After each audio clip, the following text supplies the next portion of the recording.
Okay, hi there, everybody. Thank you very much for joining us. We appreciate you for joining the Q3 2024 market update. We're just waiting for some additional people who are signed up to pop into the webinar, and then we will begin. So we'll give it about another minute or so, and then we'll start our presentation. Thanks a lot for joining, and hope that this finds everybody doing well.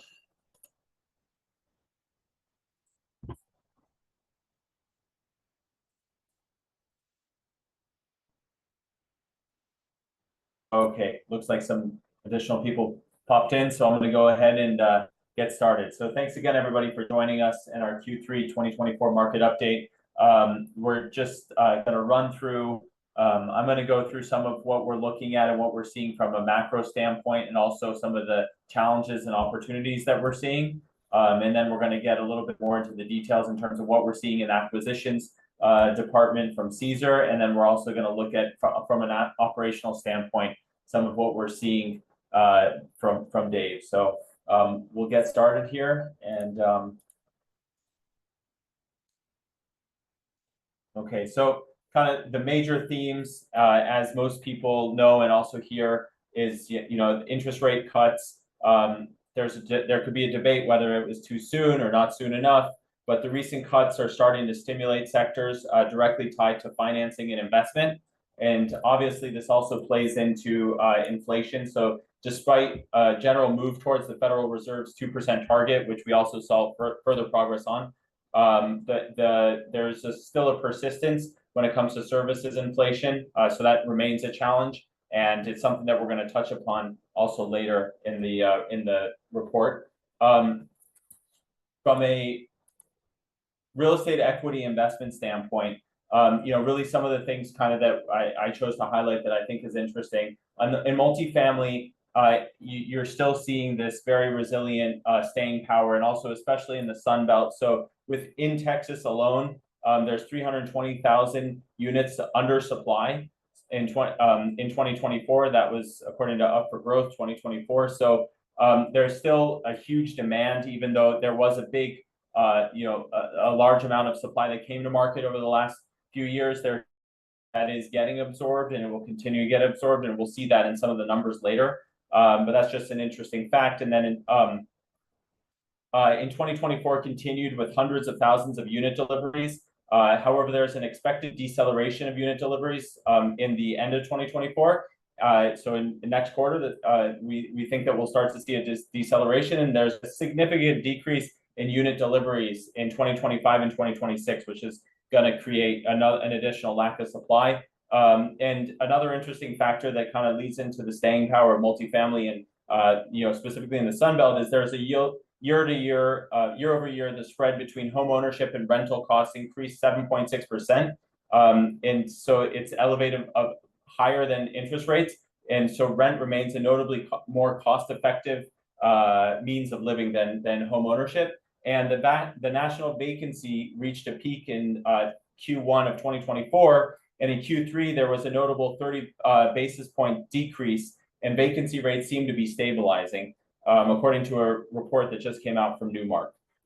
So additional areas that we're invested in and that we target are retail and healthcare sectors, and they have a lot of positive factors that are going for themselves as well. And then I think that this quarter and this point of where we are in the cycle, it's important to look at where REITs are and what their activity is. So we're seeing REITs are showing signs of growth plans and acquisitions after a few years of not having a specifically aggressive acquisition plans.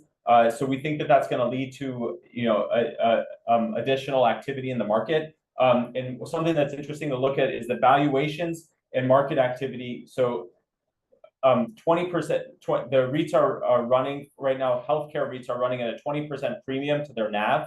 And most REITs are running right now at a premium to their NAV. Aside from office, which is down, for obvious reasons, they're at a 20% discount to their NAV. And then that obviously has implications on the private market, and it also has implications in terms of refinancing and future acquisitions in the market. If we move to kind of like what we have our eye on when it comes to capital markets, you know, we're seeing a lending resurgence. According to CBRE, there's a commercial multifamily originations are up 59% year over year. And we expect it, and we're seeing in the market, and Caesar will discuss this a little bit, we are seeing this increase. And the debt markets and REITs, you know, there's potential challenges when it comes to offices, and there are potential, you know, challenges for refinancing. But other than that, we are seeing REITs active in the financing market as well. If we kind of looking ahead, pointing out some challenges and opportunities. So, you know, obviously some challenges. Inflation is still up 4.7% year over year without energy, and the CPI obviously has so that obviously is going to have an impact on NOI when it comes to operational expenses, which we'll see in the operating section. And there is a resurgence in kind of like that we're seeing a lot of loan redefaults. So meaning people who were able to work out their loan and now they're at a point where they're defaulting again on their loan. And that's up 90% compared to 2023. And then another, you know, interesting factor is that construction and permitting, there's a slowdown, basically due to increased costs in a softer rental market, and it could lead to you know, the increase of construction costs and continued inflation pressure. And then on the opportunity side, so, you know, as stated, we see still a continued opportunity in the Sun Belt and the undersupply that's there over the long term. Maybe not in what we've seen over the last year to two, but we based off of the numbers that are provided, you know, in the long term, we see that. And expansion areas for HLC and multifamily, retail, and healthcare. And, you know, the possible interest rate movements, if interest rates continue to go down, that could create opportunity. And then there's the, you know, just we feel that there's an overall cyclical opportunity right now to purchase properties at discounts, and to get them also at an attractive basis, definitely compared to where things were, you know, over the last 5 to 6 years. So with that, I'm gonna leave it over to Caesar and ask Caesar to take it over from the acquisition side. Yeah, thank you. Yeah, if you don't mind to go to the next slide, that I would like to start on what I see on the market and acquisition front. So from where I sit, we are starting at a new cycle. You know, certainly with the Fed cutting interest rate by 50 bips in September, and another 25 bips recently, we are the new regime now. Looking back at histories, you know, every time that the Fed start cutting interest rate, certainly recession right around the corner.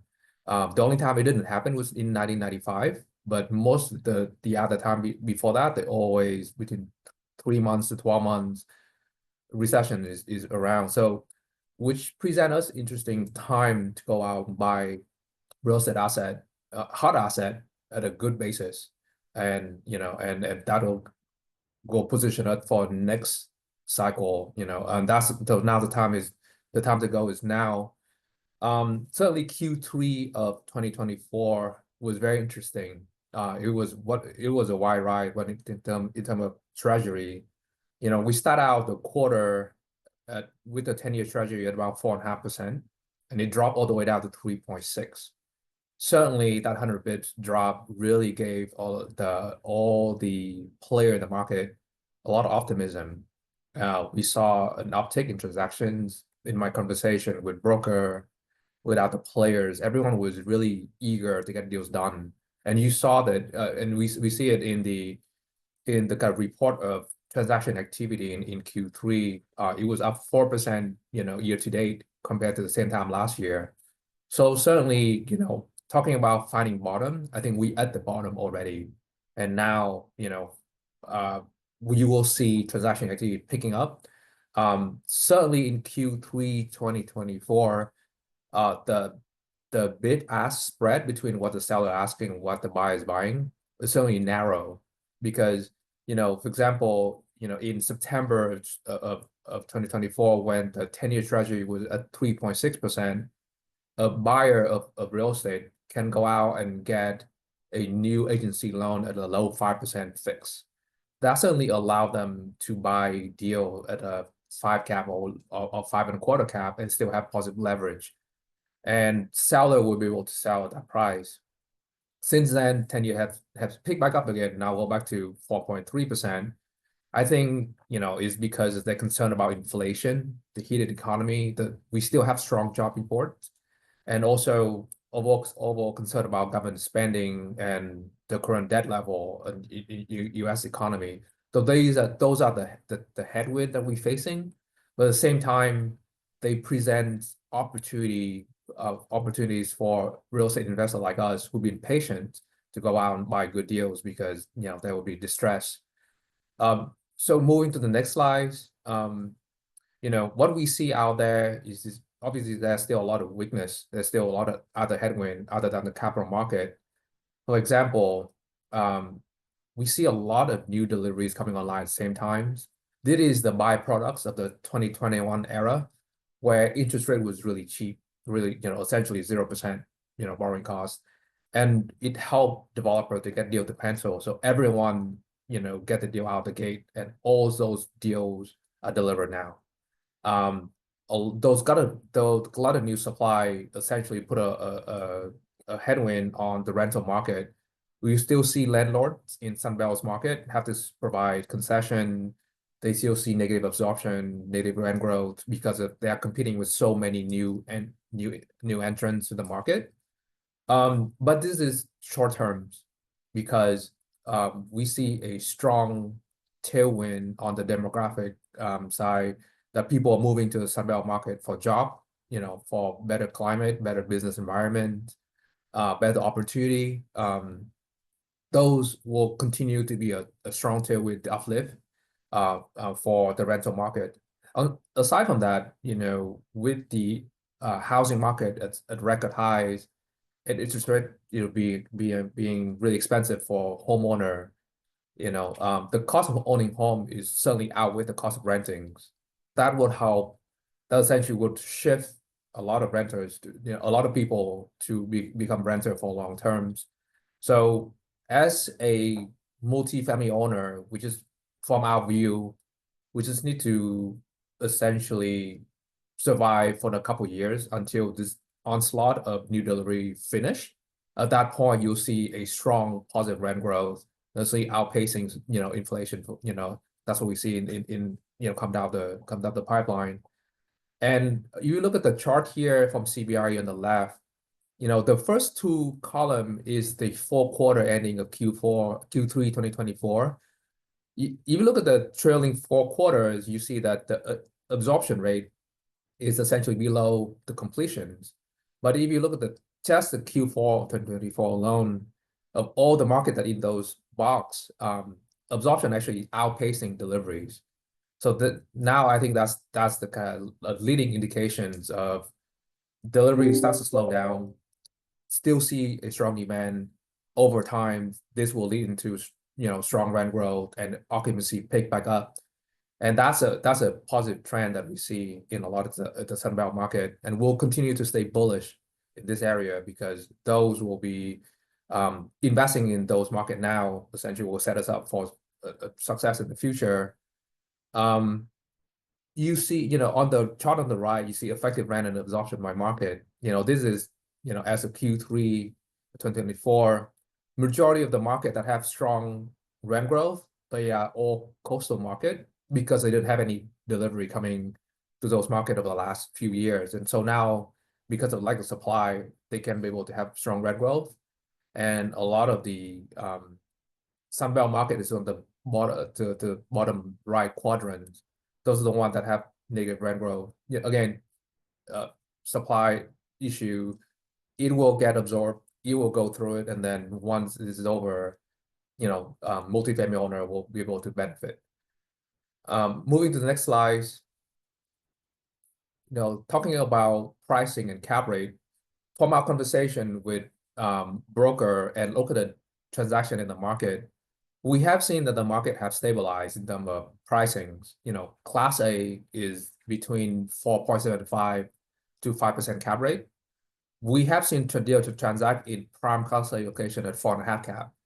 a lot of these players are certainly the big institutions that have longer term hold, and their view is that they want to buy good deal and good location now, lock it in and have that ownership, and wait for the economy to recover, wait for the capital market to recover. At that point, they can refinance at a better price. They have the wherewithal to wait for a couple of years, and then to them owning the good asset is the key to allow them to get there. You also need to be well capitalized, obviously, but that's a strategy. Class B is stabilized around 5.5 to 6 cap across the board. That's where everyone transacts. Class C is a different story. We see a lot of Class C distress in the market right now. Lenders are actively foreclosing on those assets because they no longer can do extended pretend anymore. They only provide sponsor with strong balance sheet, strong experience, and the capability to turn things around, to give them more time to work out the asset.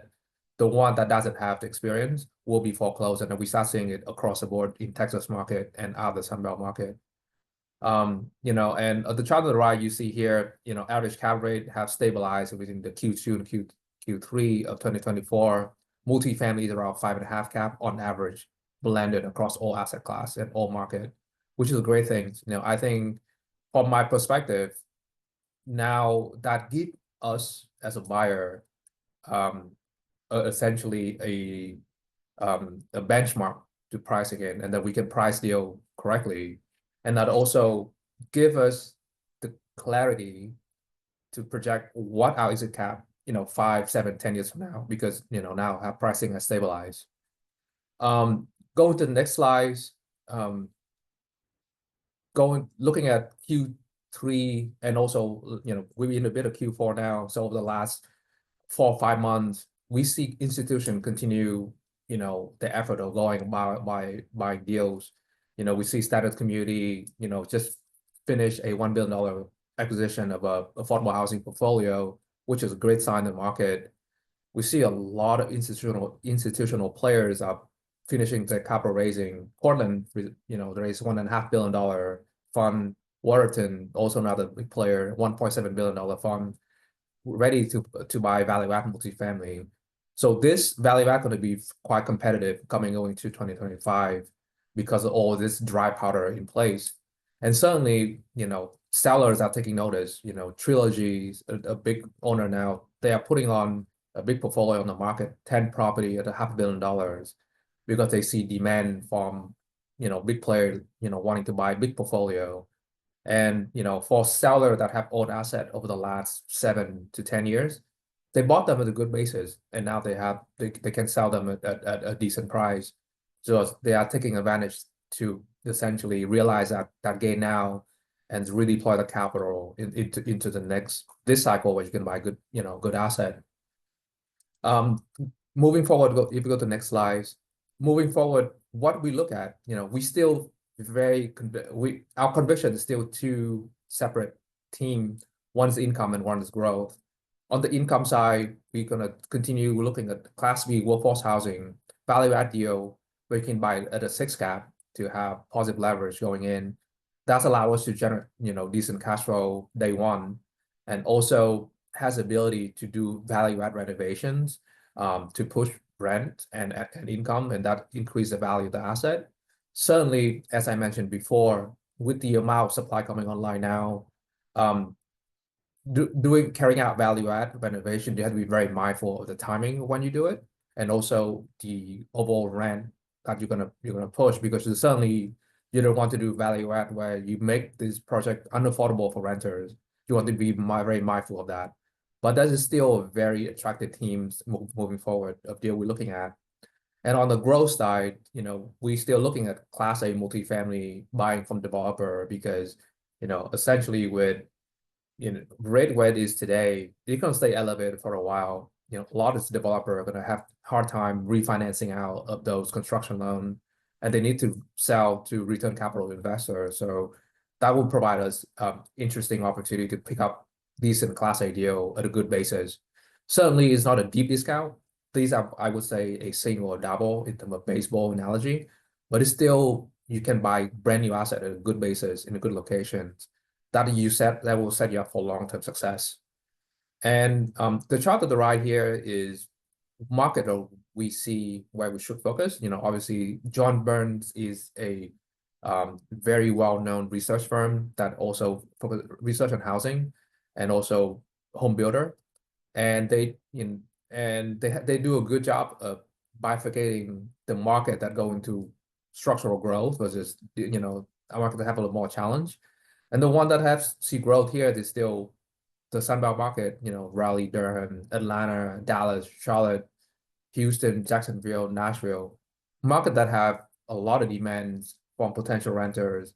See, people still want to move to them because lower cost of living and better quality of life.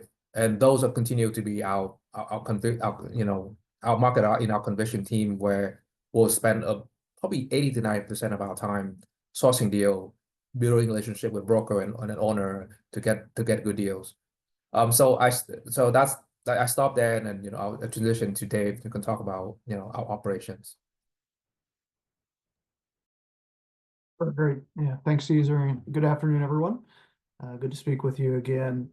I'm going to start off with a couple of slides talking about the multifamily market conditions in the DFW area. These are slides that we kind of highlight, for the past several quarters, and just kind of want to give you an update on where they are. They are from CoStar. So starting off with the first slide, or for the first chart, labeled occupancy and market rent per unit. I think the most important item that's highlighted in this chart is that after kind of briefly stabilizing in Q1 and Q2, occupancy rates dropped again in the DFW area during Q3. The market rents also dropped. So both occupancy and market rents kind of took a step back over the past quarter, again in Class A and Class B properties in the DFW area.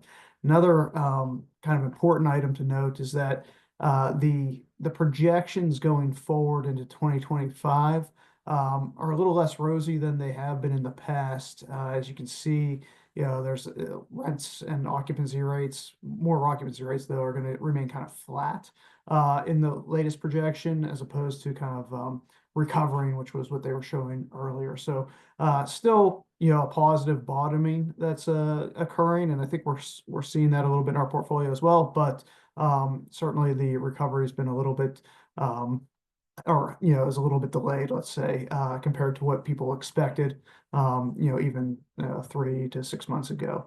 The second chart is showing the declining rents as well. It's like market rent per unit and rent growth. For the last couple of years, there's been that kind of survive until 2025 mantra, and this was, I think, based on the idea that new product deliveries would slow, the industry would absorb the excess supply, and the recovery would start. And I think that's still very true. However, in the DFW market, the data is suggesting that's, again, not as the recovery part of that's not as quite as robust as expected. As you look out, though, again, if looking past into the back half of 2025, there's still reason to be optimistic. But the next couple quarters, they're projecting continued downward pressure on rents and occupancies. Okay, moving to the next slide. This is an update on the absorption and net deliveries for the DFW market. Again, similar story, slightly better in the latest quarter. There were less deliveries, still kind of the fourth, I think, highest. That fourth highest deliveries in the past, I guess 11 quarters or something like that. So, there's been, still a considerable amount of supply that's coming online. Absorptions kind of met it, but has fallen a bit short. I think the thing to note here is that while the supply and absorption dynamics are gonna, they're going to be a little bit better going forward, still net deliveries are likely to outpace absorption rates, at least for the next couple of quarters.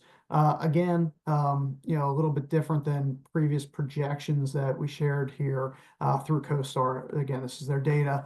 It's showing an improvement, but not quite the improvement that perhaps was expected, at least not for the next couple of quarters.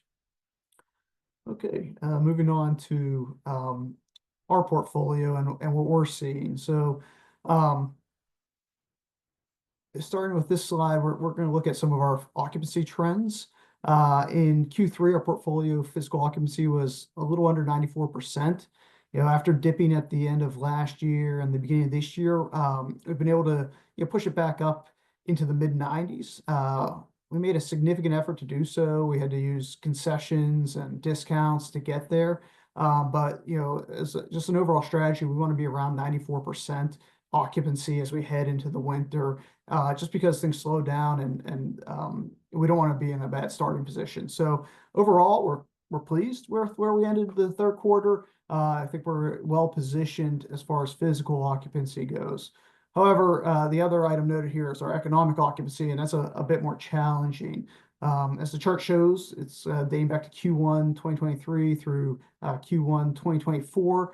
The difference between our physical and economic occupancy was about 4%.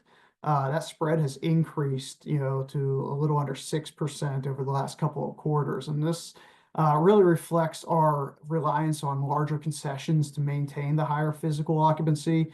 There's just softness in the market, and and we wanted to again be at that 94% physical occupancy going into the winter, and so concessions and discounts and everything were required. So I generally expect this spread to continue through the winter months.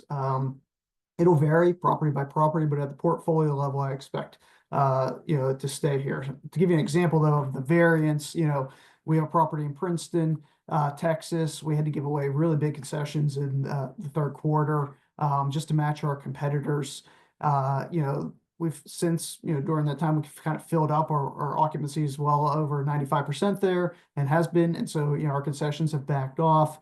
Concessions are burning off. So in Q4, I would expect our economic occupancy to be higher at that property. But the opposite's true at our property in South Fort Worth, where, we're starting to see weakness now and our concessions have increased. So it's really sub-market dependent. But as, looking at the total portfolio, I expect it to kind of remain a larger spread between our physical occupancy and economic occupancy, at least for the next quarter or two as we move into the spring. So I'll go to the next slide.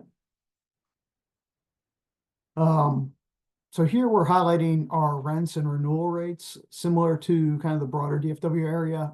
We've experienced a downward trend in new lease rent growth. We did see an uptick in September, which was only really the second time in 2024 where we saw a positive increase in new lease rents. But it doesn't look like it's going to be sustained over the next couple of months, at least. There's just too much softness in the market.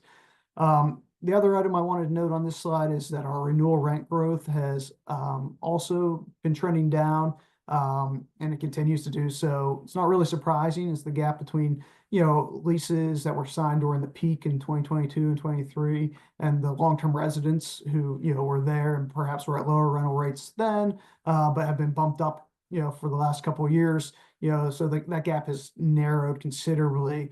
And also, the pressure on renewal rents, where before because of the gap, we were able to kind of push through increases.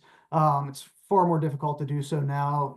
Renters are looking at other options in the market, and they can often perhaps move into a bigger, nicer place for it might be an effective rent after concessions that's lower than what they were getting on their renewal offer. So we're having to balance that whenever we're putting out our renewal offers, and and that's keeping a downward pressure on that pricing as well. The only other kind of item to note here is down at the bottom, we have a chart kind of showing our monthly portfolio renewal percentages. After starting off the year pretty in a pretty good place, 50%, a little bit north of 50% for most months. It dropped here in Q3. That's not unexpected. It's really the time most people move, before the school years begin. Hope to see that tick up in October, November, December, and actually expect it based on what we're seeing right now. And hope to kind of finish this year off a little bit better than last year, closer to that 50% number, or a little bit above. Good. Moving on to the next slide. All right, so our final slide here is just looking at our portfolio and what we're focusing on Q4 and beyond. Kind of already touched on our occupancy and rents and concessions. So to move down to the operating expenses, we are in the process of completing our 2025 property budgets. And reducing expenses has been the focus, and we're looking to cut different places. But anywhere really, as it's more difficult to push rents. Controlling costs is a little bit more in our within our ability to do. Inflation notwithstanding, we have seen that kind of cool off, and our pricing's been a little bit more predictable. So it's more of now just a function of getting the best pricing, finding the right products, and focusing our efforts on eliminating anything that we can that's not going to adversely affect operations. Real estate taxes, kind of our biggest line item at every property. Just kind of an update there. Our 2023 real estate tax appeals have all been finalized now, and we're still waiting on a couple of refunds from that, but they're all finished.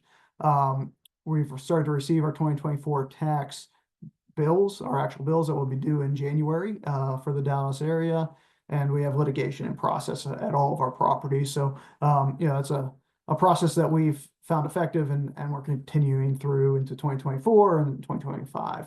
And finally, as we look forward to the 2025 year, our capital improvements budgets at each property, while they're individual to the property, I think broadly speaking, a lot of the major CapEx that we planned when we took over these properties has been completed. We have a couple of big projects that are ongoing, and right now they'll finish up probably before year end. But we kind of see a lighter CapEx investment for 2025, at least in our budgets as of right now. So I think that's about it, and I'll hand it back over to Daniel. All right, thank you very much, Dave, and thank you, Caesar. I'm sorry, I meant to mention at the beginning of the call that if anybody has any questions they want to submit in the chat, please feel free to do so. We'll wait like a half a minute, but in the meantime, there were some questions that came in that were sent in before, so maybe we'll touch on one of those and see if anybody has any other questions that they want to submit. So the question that came in was, how does HLC anticipate recent Fed rate cuts will influence acquisition pricing and financing in the coming months? So I think that we touched upon that a lot, but in short, I think that there's an overall feeling that if the Fed continues to cut rates or even leaves them where they are, that it will definitely, it already has helped to pick up a lot of deal activity.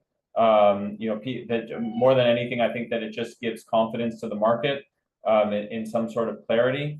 And so we see that as a big impact. But I guess, Caesar and Dave, it would be interesting to hear your thoughts, because even though the Fed rates have been cut, it hasn't necessarily always helped the lending rates, right, for us currently. So what are your guys' thoughts on that, and kind of like with this question of the acquisition pricing and financing?